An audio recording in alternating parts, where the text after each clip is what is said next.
Guddu the dhaba.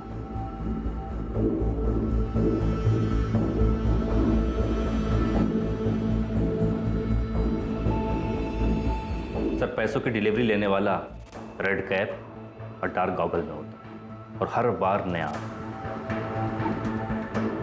Sir, मुझे तो इस बात का भी अंदाजा नहीं है कि वो एक आदमी था या दो। तू लोगों को सिर्फ मुंबई भेजता है? नहीं सर, मैं अपनी मर्जी से कुछ भी नहीं करता। वहां भेजता हूं जहां मालिक का हुक्म होता है। ये मालिक कौन है? सर, मैं नहीं जानता। आज से 6 साल पहले जब मैंने वीजा पासपोर्ट का काम शुरू किया था, किसी तरह गाड़ी चल रही थी, तब एक आदमी आया था। उसने अपना नाम मामून आलम बताया था।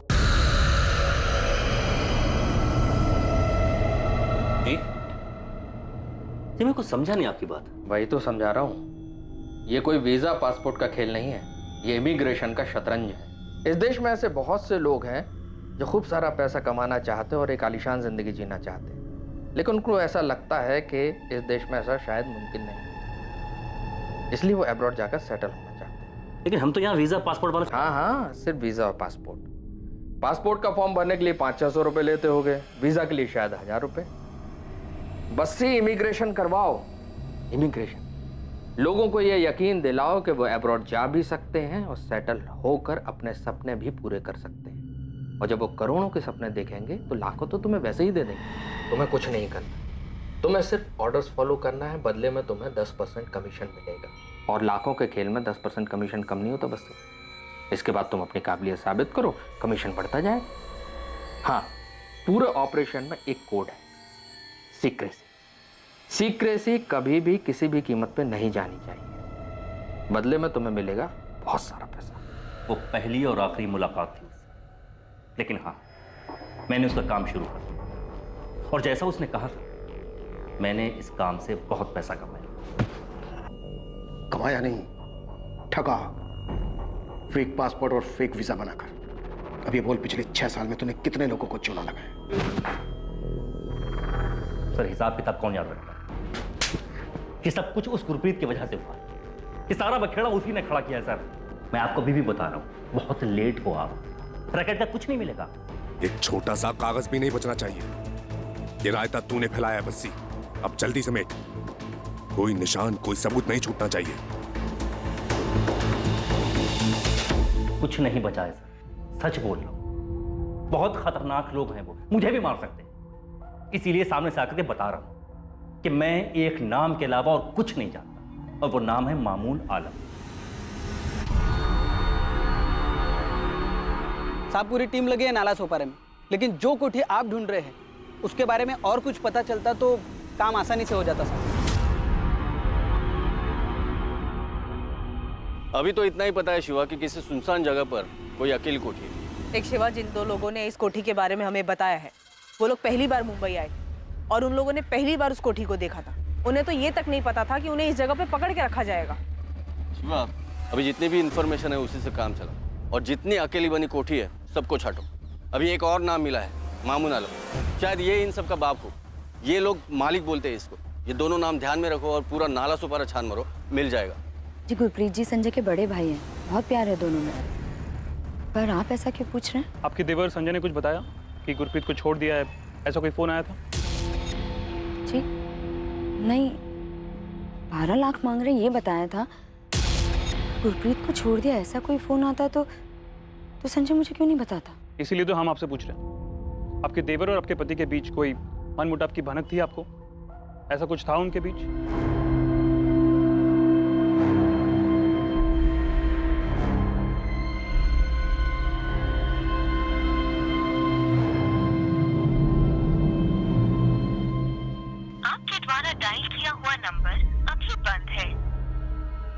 संजय का फोन क्यों नहीं लग रहा?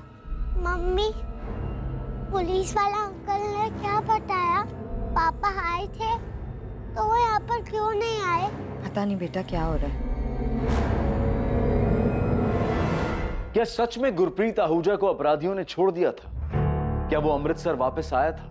ये ऐसा शातिर गिरोह था जिसने अपराध के बाद अपने पीछे कोई सबूत नहीं छोड़ा था। क्या कोई और एंगल भी जुड़ा हुआ था इस रैकेट के साथ जिसका शिकार गुरप्रीत आहूजा बना, जो यहां अपने परिवार को छोड़कर अपने अच्छे भविष्य और जिंदगी को बेहतर बनाने के लिए विदेश में बसने का सपना लेकर निकला था। सर ये राहुल बस्सी जितने भी फ़ोन यूज़ करता था उसके कॉल रिकॉर्ड्स और ये जो मालिक है इसके सारे कॉल्स भी वही नंबर से है 5598 मॉस्को रूट के इंटरनेट कॉल्स जो अनट्रेसेबल है। और संजय आहूजा के call records?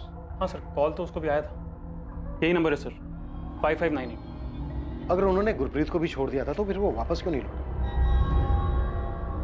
Sachin, Amritsar railway station के सभी सीसीटीवी फुटेज निकालो, ढूंढो उसमें गुरप्रीत को। संजय आहूजा के कॉल रिकॉर्ड्स में तुम्हें कुछ भी सस्पिशियस नहीं मिला? नहीं सर, कुछ नहीं मिला। और ताजुब है कि जिस दौरान गुरप्रीत को छोड़ने की बात कही जा रही थी उस बीच संजय यहाँ रणबीरपुर से अमृतसर गया ही नहीं। और ये मामून आलम कौन है जिसकी राहुल बस्सी बात कर रहा था? यही इस ग्रोह का मालिक है क्या? सर मॉस्को रशिया से ऑपरेट कर रहा है, हमें कोई और तरीका देखना होगा उस तक पहुंचने का। गुरप्रीत आहूजा के मिसिंग होने से बहुत मुसीबत होने वाली है तुझे। सारी चीज़ें एक तरफ, फेक वीज़ा, फेक पासपोर्ट, इनके चार्जेस एक तरफ, बेल होना इम्पॉसिबल है। मैं सच कह रहा हूँ वकील साहब, मुझे नहीं पता गुरप्रीत कहाँ। अगर मुझे गुरप्रीत के बारे में कुछ भी पता होता तो मुझे बताने में क्या जाता।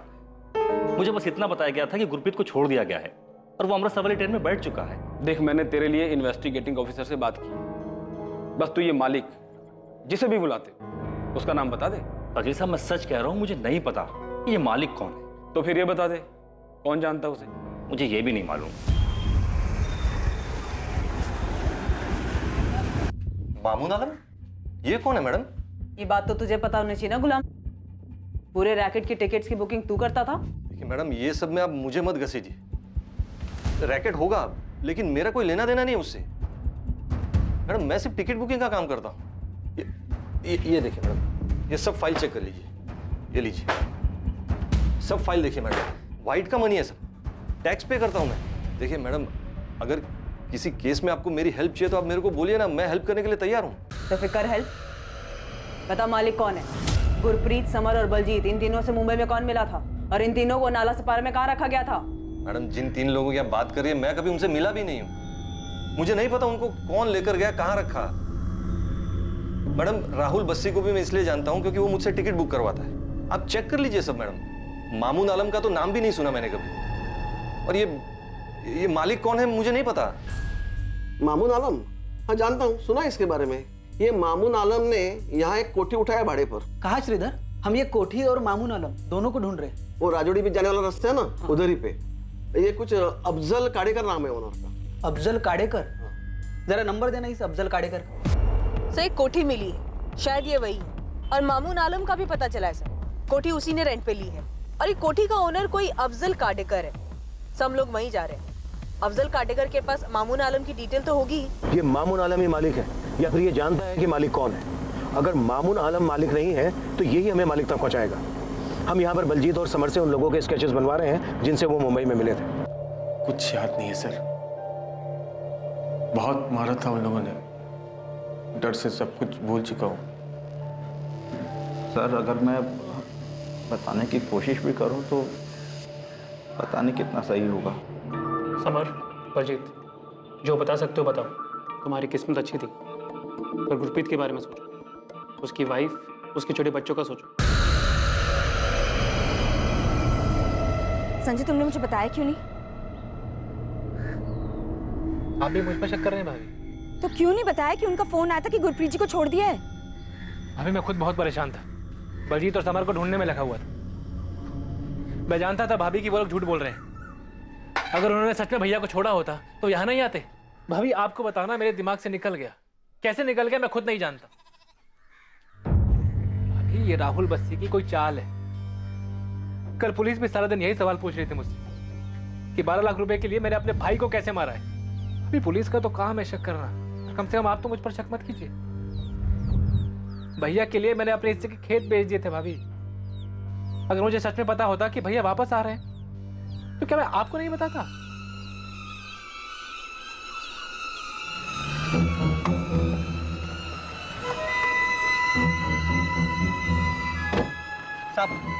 साहब ये अफजल काडेकर, कोठी के मालिक।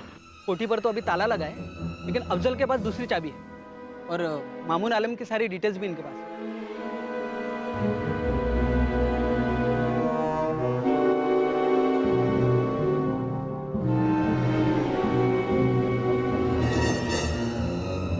बलजीत, समर, देखो यही वो मुंबई वाली कोठी?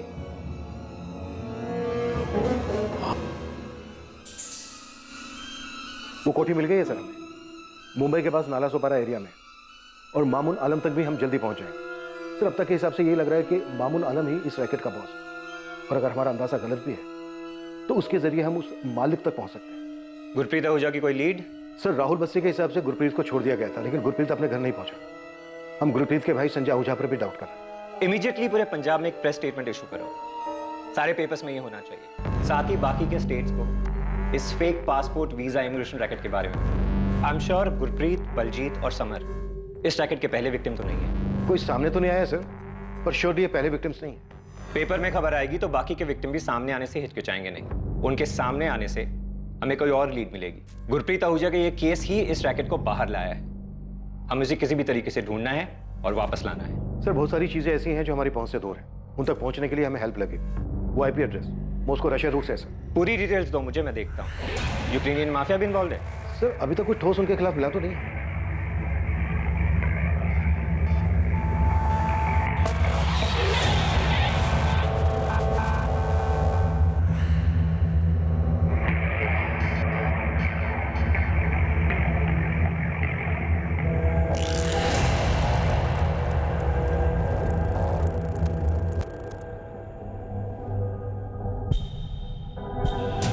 Pankaj local police station call कर, उनकी एक टीम चाहिए मुझे, हर एक को ना बारीकी से चेक होना चाहिए।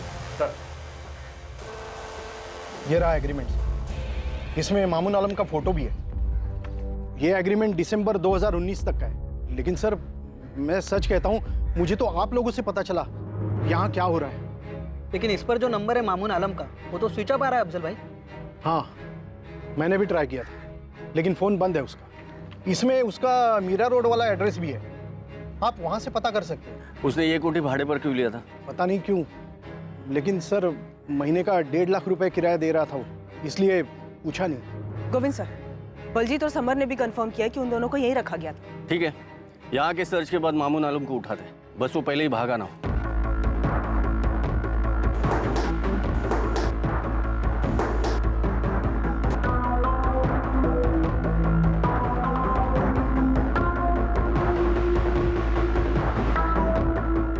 वीजा एजेंट राहुल बस्सी के मुताबिक उसे इस गिरोह में मामून आलम नाम के एक शख्स ने शामिल किया था। मामून आलम नाम का एक शख्स था भी, और अब इन्वेस्टिगेटिंग टीम को उसका एक एड्रेस मिला था।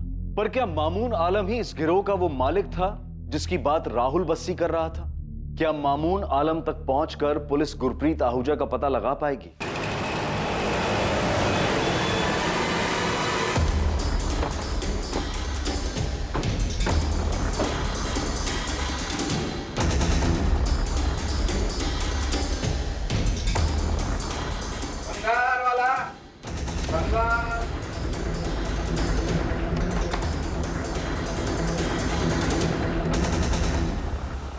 जी क्राइम ब्रांच, मामून आलम का है। जी वो तो घर पर है, पर आप लोग उन्हें क्यों ढूंढ रहे हैं? बात करनी है।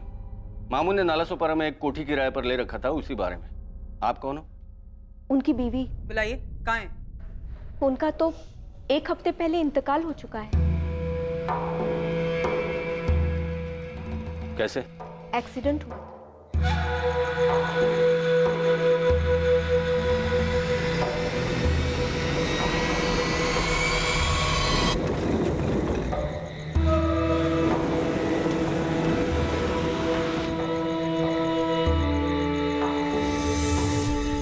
खाना खाकर टहलने निकले थे, फिर खबर आई कि कार से एक्सीडेंट हुआ है।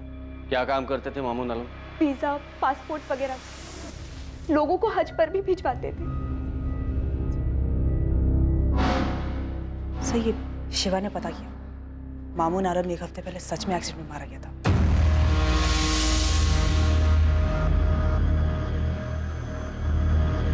साहब मामून का वीजा पासपोर्ट वाला ऑफिस पूरा खाली। मामून का मरना कोई एक्सीडेंट तो नहीं हो सकता है शिवा। गुरप्रीत का केस बाहर निकलता है और पंजाब से उस राहुल बस्सी को इस रैकेट में शामिल करने वाला मामून मारा जाता है। एक्सीडेंट रात के टाइम पर हुआ था साहब, ये मर्डर भी हो सकता है। आपको मामून के घर से कुछ मिला? लवलीन घर छान रहे है उसका, लेकिन ऑफिस खाली कर दिया है, तो घर पर क्या मिलेगा?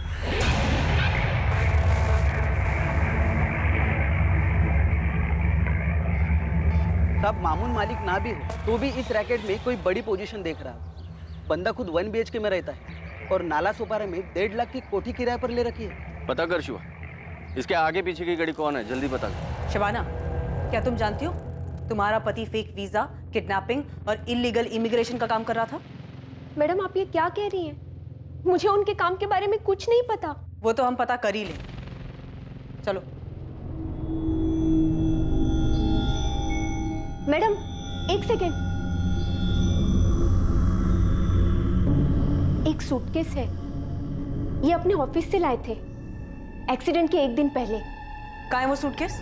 आइए।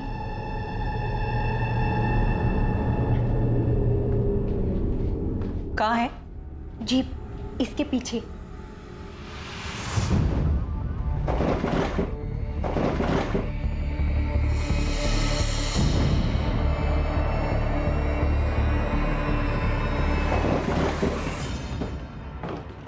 ये क्या कर रहे हैं आप? क्या है इस बैग में? पैसे? उससे भी कहीं ज्यादा कीमती। ये समझ लो मेरी जिंदगी में मौत बंद है इसमें। ये क्या बोल रहे हैं आप? एक चीज का ध्यान रखना, इसके बारे में कभी किसी से कोई जिक्र नहीं करना, चाहे कोई भी हो। चाबियां इनके पास ही होती थी। शबाना, जब मामू ने इसे रखा था तब किसी के बारे में बताया था? किसी गुरप्रीत आहूजा के बारे में? नहीं, इन्होंने ऐसा कुछ नहीं बताया।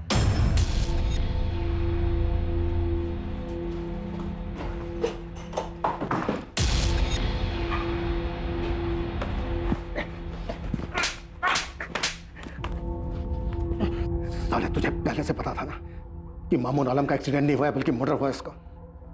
अब बोल, तेरा वो मालिक कौन है और गुरप्रीत के साथ क्या किया तुम लोगों ने? उसको भी मार डाला।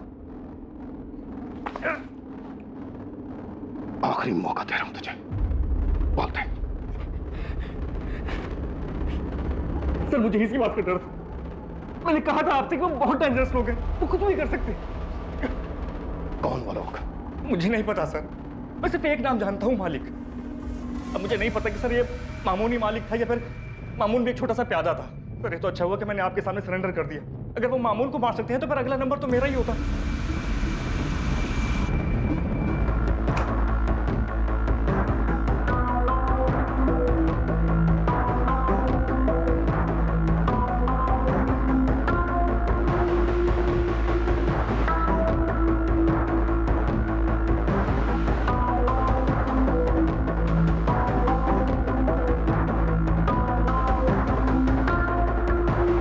सभी पासपोर्ट फेक होगा। वीजा भी लगा है, यूके का है ये भी फेक होगा। 200 पासपोर्ट और वीजा? यस सर, सभी फेक हैं, अलग अलग सिटीज के। सर अगला नंबर इन्हीं लोगों का हो सकता था जिन्हें पासपोर्ट और वीजा भेजना बाकी था। गुरप्रीत के केस ने इनका खेल जो बिगाड़ दिया। सर ये फेक पासपोर्ट और वीजा ये प्रिंट कराने का काम मामून आलम का लगता है। कोई लैपटॉप या कोई और सेटअप मिला? नहीं सर, कागज का एक छोटा सा टुकड़ा तक नहीं मिला। वो सूटकेस भी हमें मामून आलम की बीवी नहीं दिया। ये कोई बड़ा रैकेट है लवलीन, बहुत बड़ा।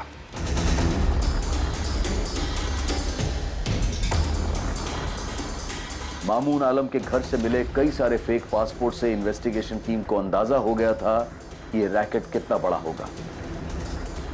फेक पासपोर्ट से पुलिस को उन कई लोगों का पता चला जिन लोगों ने वीजा एजेंट्स को पैसे दिए थे और वीजा आने पर विदेश जाने के लिए तैयार बैठे थे।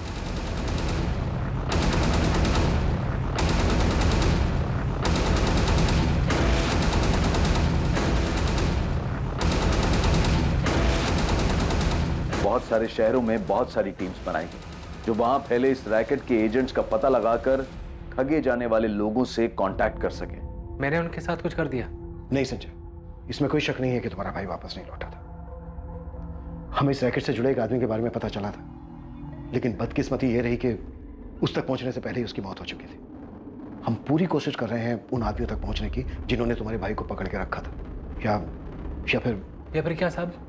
संजय, हमारी पूरी कोशिश है कि कोई और हमें मिले या ना मिले, हम तुम्हारे भाई को ढूंढकर सही सलामत वापस ले आए। मैं खुद मुंबई जा रहा हूं। ये केस अब बहुत बड़ा हो चुका है संजय। नहीं आना चाहता और उसका कहना है कि साल भर पहले उसके साथ भी ये धोखा हुआ था। एजेंट कौन था? राहुल बस्सी? जी सर, कॉलर अपना नाम नहीं बताना चाहता, पर उसने बताया कि उसे अमेरिका जाना था। एडवांस में 3 लाख दिए थे और 5 लाख बैलेंस थे। बस्सी ने उसे कोलकाता भेजा था। इस आदमी ने अपने टॉर्चर के बारे में जो बताया वो बलजीत संधू और समर विर्क पर हुए टॉर्चर जैसा ही था। उसकी फैमिली ने भी उसे रैंसम देकर छुड़ाया था? नहीं सर, वो भाग निकला था। अलग अलग शहरों के लोगों के साथ ये कांड, पर किसी ने भी मुंह नहीं खोला। सर ये कॉलर कह रहा है कि वो टॉर्चर से डर गया था और fake visa fake passport case में फंसना नहीं चाहता था। किडनैपिंग के बाद उन लोगों ने ऐसे ही उल्टे सीधे तरीके से पैसे वसूले होंगे। मुंबई क्राइम ब्रांच मामून के कॉल रिकॉर्ड्स निकाल रही है। अब कम से कम इसके कॉल रिकॉर्ड्स में इंटरनेट कॉल नहीं होने चाहिए, तभी हम इस मालिक तक पहुंच पाएंगे। केस हाथ से निकल चुका है। अब मैं तुझे यही सलाह दूंगा कि गुरप्रीत और मालिक के बारे में बता दे। वकील साहब, मैं नहीं जानता कि ये मालिक कौन है। अगर मैं झूठ बोल रहा हूं तो पूरे देश में अलग अलग जगह से कई सारे एजेंट अरेस्ट हुए, तो वो क्यों नहीं बताया था कि मालिक कौन है? साहब, हमें नहीं पता वो कौन है। हम लोग उन्हें मालिक बुलाते हैं। हमने आज तक सिर्फ मालिक की आवाज सुनी है, हमने कभी मालिक को देखा नहीं है साहब। मालिक ने बोला उन्हें गुवाहाटी भेजो तो हम उन्हें गुवाहाटी भेज देते। मालिक ने बोला उन्हें जयपुर भेजो तो उन्हें जयपुर भेज देते साहब, लेकिन मालिक से पूछने की कभी कुछ हिम्मत ही नहीं हुई। देख राहुल, अब ये सब रुकने वाला नहीं है। पुलिस को जब तक गुरप्रीत आहूजा नहीं मिल जाता वो शांत नहीं बैठेगी। बता मुझे क्या हुआ गुरप्रीत के साथ, कहाँ है वो? राहुल, मैं तेरा वकील हूँ, तेरी भलाई इसी में। वकील साहब, मैं बोल रहा हूँ ना, मैं नहीं जानता गुरप्रीत आहूजा कहाँ है। इस अकेले गुरप्रीत ने पूरे रैकेट के नैया डुबो दी। मुझे कोई अंदाजा नहीं क्या हुआ उसके साथ।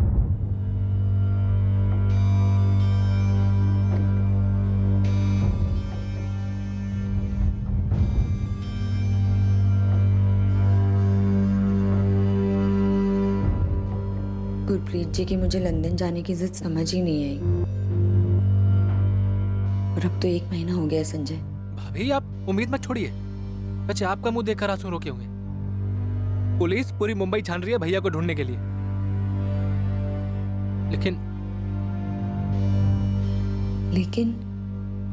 लेकिन क्या संजय? भाभी, पुलिस ने कई लोगों को गिरफ्तार किया, पर उनमें से किसी को नहीं मालूम कि मुंबई में भैया को किसने पकड़ा था। पुलिस बस एक ही बात कह रही है कि ये बहुत बड़ा रैकेट है, और वो लोग किसी को विदेश नहीं भेजते हैं, बल्कि उन्हें पकड़कर छुड़ाने के लिए उनके परिवार वालों से पैसा मांगते हैं। तो अगर गुरप्रीत जी को उन्होंने पैसों के लिए पकड़ा है, तो हमारे पास फोन क्यों नहीं आया पैसों के लिए? पता नहीं भाभी, पर एक बात सुनने में आ रही है, कितने सालों में हम पहले हैं जो पुलिस के पास गए हैं।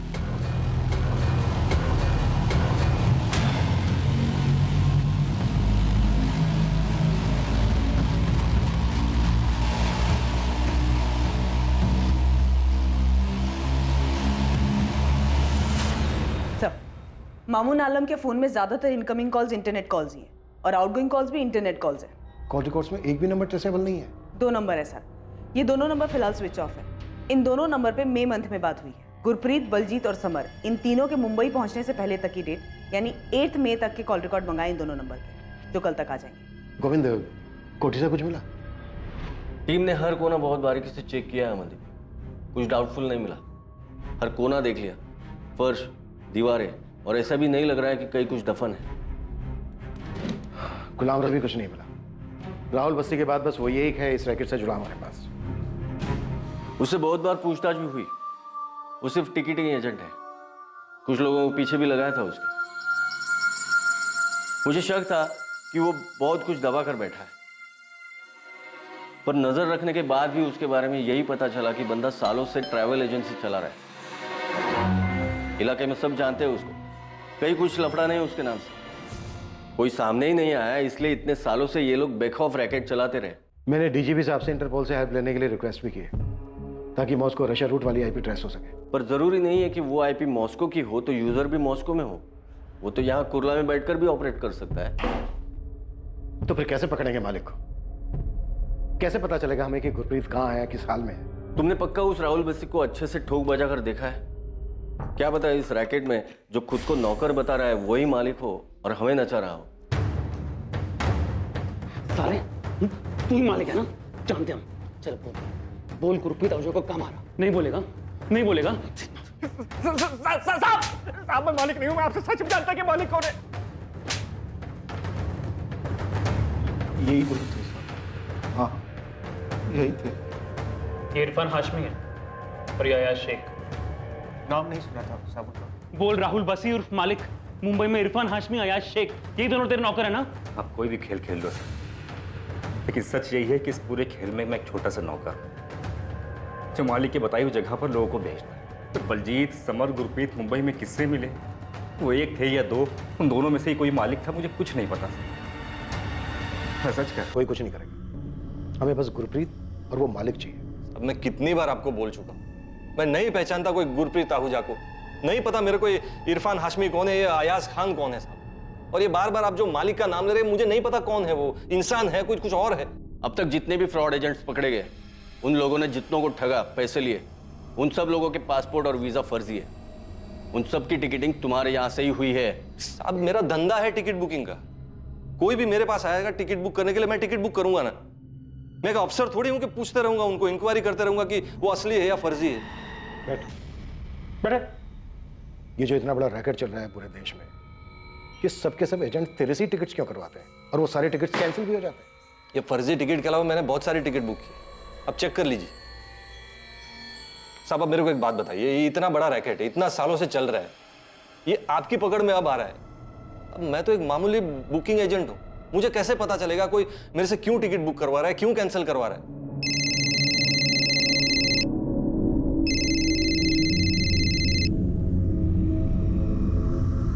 हाँ शिवा, क्या हाथ लगाए? इरफान, सब इरफान हाथ लगाए। यही बड़े मियाँ नगर में छुप के बैठा है, ये एक हफ्ते से घर से बाहर नहीं निकला है। राणे, बड़े मियाँ नगर पहुंच जाओ जल्दी।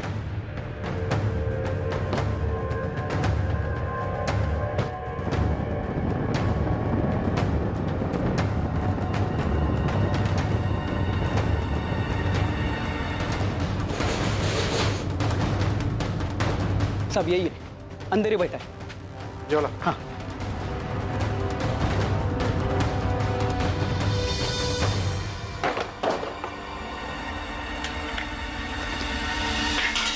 गुरप्रीत कहाँ है इरफान? अच्छा वो सब आप लोग आ गए। मामून के एक्सीडेंट के बाद कहीं मेरा एक्सीडेंट ना हो जाए, इस डर से मैं घर से बाहर ही निकल रहा था। गुरप्रीत आहूजा कहाँ है इरफान? तेरे जोड़ीदार समर और बलजीत पैसे देके जा चुके हैं, तू भी पैसे दिलवा और जा। अरे भाई क्यों बैठा है यहाँ पे? घर फोन कर, पैसे मंगा और हंसी खुशी वापस घर जा। अबे नहीं देगा ना तो यहाँ से कभी वापस नहीं जा पाएगा, समझ में आया? फोन कर अपने घर वालों को, बोल पैसा देने के लिए। कुछ नहीं दूंगा मेरे भाई के। उसका भाई और उसकी बीवी पहले से पुलिस के पास जा चुके हैं, अभी उसको छोड़ा ना तो इसीलिए तो कह रहे हैं कि छोड़ देते हैं। देख मामूली आदमी है, आगे नहीं जाएगा, नहीं तो साले हम दोनों को लेने के देने पड़ जाएंगे। चल जा जा अपने घर, उठ। ये तो उठ ही नहीं रहा है। हेलो, अबे इरफान, ये तो मर गया बे। मालिक, बाकी को जितना टॉर्चर किया था इसको भी उतना ही किया था, पर ये साला तो सालों यहाँ वैसे ही पुलिस पीछे पड़ गई है, क्या कर दिया तुम लोगों ने? मालिक मिस्टेक हो गया, लगता है थोड़ा ज्यादा टॉर्चर हो गया। मुझे नहीं पता, अब ठिकाने लगाओ और बंद करो वहां का ऑपरेशन, तुरंत सब कुछ गायब कर दो, किसी को कुछ पता नहीं चलना चाहिए। हाँ हाँ ठीक है मालिक। अब क्या करें?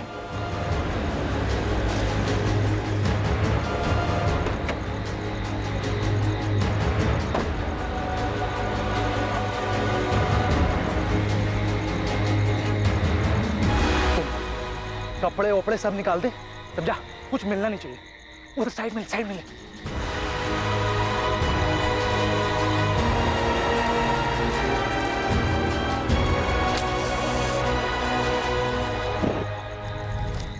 हम तब तक खड़े रहे वहां जब तक पूरी बॉडी जल नहीं गई। कहाँ जलाई बॉडी? मनोर के जंगलों में।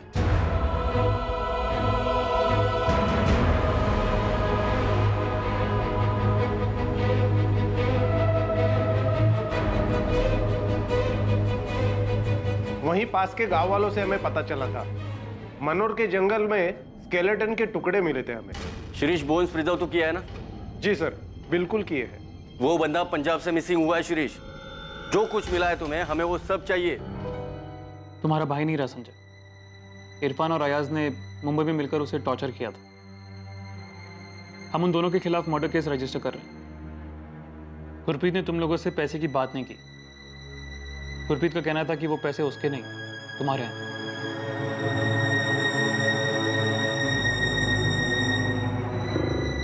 बेटा, पापा यहाँ वापस आए नहीं थे। मुंबई में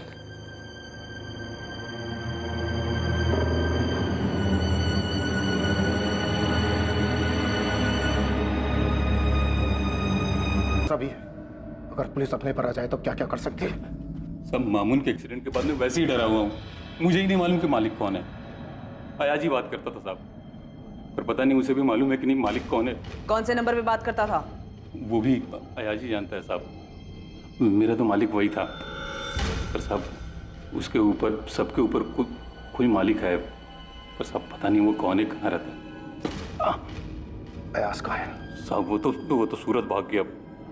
पता नहीं अभी कहाँ है, जिंदा है कि नहीं है, कुछ नहीं मालूम। सब कोई बात नहीं।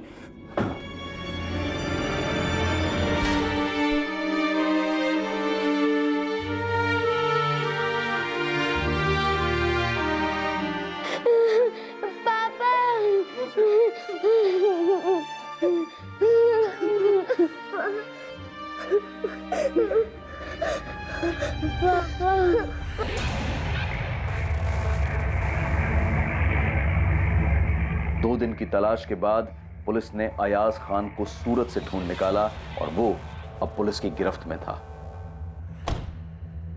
अयाज खान ही अब मालिक तक पहुंचने की चाबी था, लेकिन क्या उसे मालिक की असली पहचान पता थी?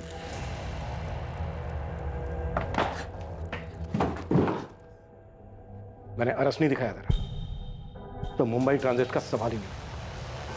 तब मैं तो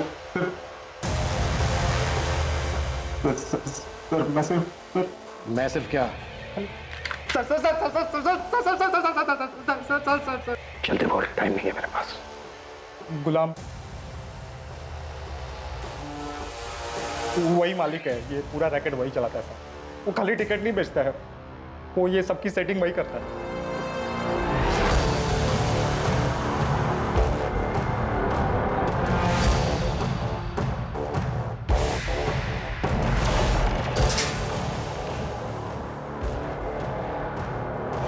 गोविंद, पहले उंगली काटेंगे इसकी, फिर पूछेंगे जो भी पूछना उसने। दर्द होगा तो जुबान खोलेगी, नहीं तो वो भी काट लेंगे। पवार, सामान क्यों मेरे? अरे सब आप पूछे ना जो पूछना है। मालिक तो ही है। हाँ साहब, मैं ही हूँ मालिक। सब वो गलती हो गई, अयाज से गलती हो गई साहब, वरना आज तक किसी की जान नहीं गई।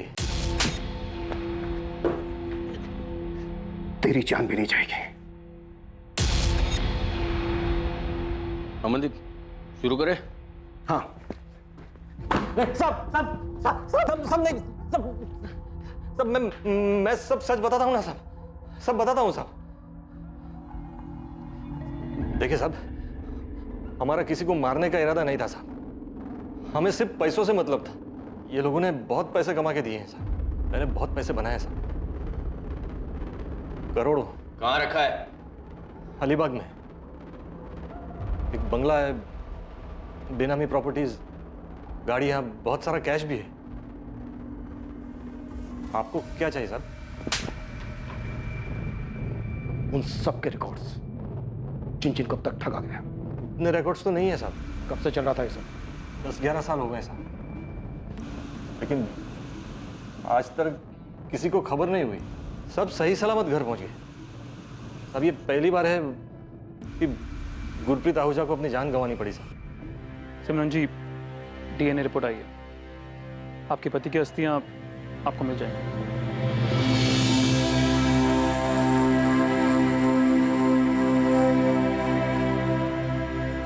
पर भैया आप दूसरों को क्यों देखते हैं? कितना भी कमा ले, रोटी तो वही खानी है। भैया यहाँ मेहनत करेंगे तो कम से कम अपने देश में तो रहेंगे हम। वहाँ मेहनत करेंगे ना तो पाउंड में कमाएंगे। तुझे पता है 1 पाउंड यानी 90 रुपये। अरे वहां जितना मैं महीने में बचा पाऊंगा ना, उतना साल में यहाँ नहीं कमा पाऊंगा।